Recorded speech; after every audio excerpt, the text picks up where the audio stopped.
when it comes to Star Wars toys, you shouldn't need gimmicks to sell them, be it coins or Commtech readers. Let's take a look at 10 of the stupidest gimmicks to get you to buy Star Wars figures. Welcome back to the Junk Room, everybody. It's me, the Junkman, coming back at you with a new video. That's right. Time for another new video. Seems like we just did one yesterday. That's because we did one yesterday. If you're new to the channel, Monday through Friday, around 5 o'clock. I like to have them up at 5, sometimes a little late. 5 o'clock, you get a video. Sometimes we throw stuff up on the weekend. No real time. I don't know why I said we. It's just me. I edit, I record, I do everything myself. I don't know why I said we. So around 5 o'clock, I'll say around 5 o'clock just to be sure, you get your daily video, Monday through Friday. And again, something random on the weekends. And if you hadn't yet, check junkmanmerch.com. We got shirts on sale right now. Depending on when you saw this video, of course. Head on over there. We got some new ones and a new phone case or mug or pillow. Check that out. Action figures on your phone. That's crazy. What are we going to talk about today? Well, we're going to look at 10 gimmicks to try to get you to buy Star Wars figures. I never really liked when the toy companies did this. Kenner is guilty of it, and Hasbro also. They throw a little extra thing in there for you to make you want to buy it. I guess aimed at kids, to make kids want to buy them. Like I said, from coins to things that make your action figure talk. It's just not needed, especially with something as popular as Star Wars. You don't need to throw extra. All that extra stuff do is probably going to raise the price of it. So let's look at 10 of them. These aren't really any kind of best or worst order, but I'll start with probably the one that I think is the best of them all. And believe it or not, that's freeze frame. If you don't remember these came out around 97, 98, right in the end of the 90s, right before the Phantom Menace days. These were film cells. You could hold them up to the light and see a scene from the movie. You always hope to get a really cool scene, but sometimes, and most of the time, you didn't. What you do with these is that you would get this, you know, those binoculars that Luke uses in Halt. You put the slide in there and you can look through it and see the slide. The problem with this, though, is that the freeze frame viewer, the binoculars, you had to order, you had to send in for it, which took the fun out. If they sold the viewer at stores, it probably would have done better, because kids that had all these from buying the figures laying around, they would want the viewer because it looks like a nice little prop also. I don't know why it wasn't sold at stores. You'll see other accessories you need to play with the accessories came at the store. This one you had to send off for. You could also get an album to put them in, but really who cares about that? And I can't really see kids really digging or getting into this thing because, let's be honest, technology was last popular in the 70s. Yeah, a slide projector. That's all it was, a slide projector. At least those would shine on your wall. This one you had to look through. So it wasn't really needed, and I don't think it pushed sales. It didn't make any kids say, I'm going to buy this figure. I don't know what Star Wars is, but it comes with a film cell. It's not going to work. Let's go all the way back to Kenner. Yep, I'm going to pick on you also, vintage Star Wars Kenner. Power of the Force coins. Who gives... I never cared about trading cards or coins with my action figure. As a kid, open it up. If I get a coin or an action figure, I'm going to forget about it within 35 seconds of opening the figure. And this came in 1985 when Kenner was trying to push Star Wars back out there. Get kids back into Star Wars. You know, sales were dying down. They had to do something drastic, I should say. There was millions of things they could have done or thrown in with the figure to get kids all excited. Kids didn't want to trade coins with each other. Now let's go to the prequel era. Although these did kind of come out with some of the Star Wars figures also, but most people, when they think the Phantom Menace figures, they remember the Commtech chip. These were like dog tags. It had a character's face on it. It had a little hole so you could make a dog tag out of it, and you could collect each one when you bought a figure. Again, there were some Star Wars figures that came with this also, not just Phantom Menace, but most people remember this as a Phantom Menace toy. But to have any fun with these things, you had to buy a reader. And it was sold at stores at least it wasn't a mail-in. And you would take it, you would put the little dog chip on top of it, and you would hear some very, very bad audio quotes from the film. I don't know why this thing sounded so horrible. I mean, this was 1999 technology. They could have done a whole lot better, I'm sure.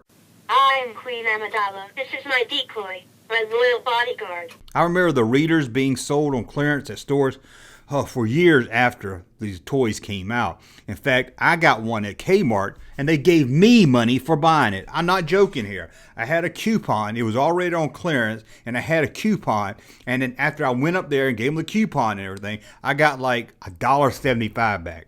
So they paid me to buy the Commtech reader.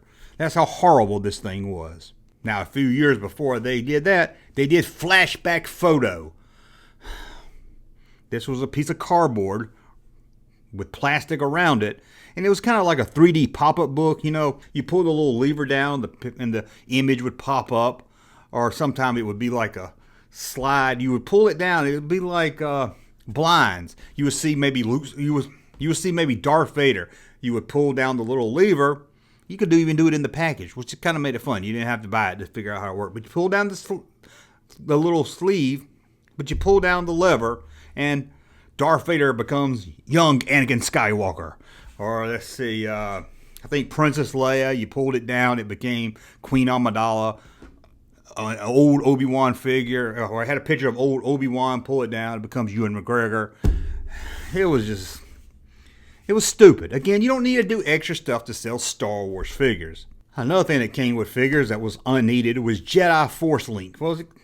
Jedi Force Files. This was just a little card piece of information that told you about the figure you were buying.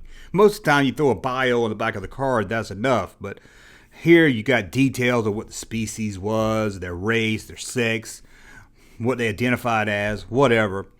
I'm sure most kids threw this to the side. And of course, this was in the 2000s. You could just go on Google if you were really that curious about it. And it's not like most kids didn't know who they were buying anyway. It was overall dumb. Now let's go way back to the early 90s, when the only Star Wars we had at the store was Star Wars bendum figures. Yep, Topps trading cards. At this time, Topps released the Star Wars Galaxy trading cards. And like I said, they threw them into everything. They had their own magazine that came with a free card. I remember I bought a Wizard magazine that came with a few cards. The bendums that we're talking about here came with cards. Even the Action Masters from Hasbro, or Kenner, owned by Hasbro at the time, came with them. Who cares about these trading cards? If I want trading cards, I'll go buy trading cards. I want action figures, I want action figures. You don't need to sell me anything else, because I know you're just trying to jack that price up to sell it at a higher price point. We're not stupid. Okay, now this one here is not too dumb. I really didn't see the need for it. Hasbro released these Star Wars figures, the EU figures, and on the back of it, you flip the card over, cut out a little area in the back, pull it down, and you can make a 3D cardboard display to stand your figures on. Overall, out of the other things we look at, this isn't the dumbest of them all. I'm sure you would get tired or bored with it within an hour or two. I don't know any collector that would sit them up on display inside that cardboard thing, and I don't know any kid that would be happy with that as a play set or even a display. Again, I bet most kids didn't even bother to cut it out. Hell, I know I didn't even do it, and I was a collector at the time. Now, you know as I do that toy companies are ran by people almost 60 years old that really have their finger on the pulse of the youth, and they know about Pokemon trading cards. So, Hasbro wanted to do the same by having a Star Wars card game packed with each figure. One card, that is, not a whole pack. You can't play a whole game till you bought at least 10, 15 figures. I'll be honest with you, I looked into this, and I still couldn't really figure out how the game was played, or if it was any fun, or what it was. It just bored me even trying to figure out how you even play this thing.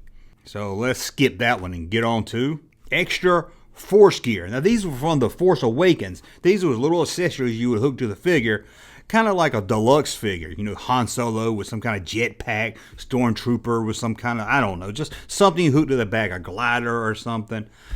We're talking The Force Awakens here. There was so much hype for this film. Kids were waiting for this film also. You didn't have to throw extra little accessories in to get kids to buy them. No kid, again, like these other things we look at, no kid's going to say, I'm not going to buy that. It doesn't come with any little plastic toy to hook to the back of the figure.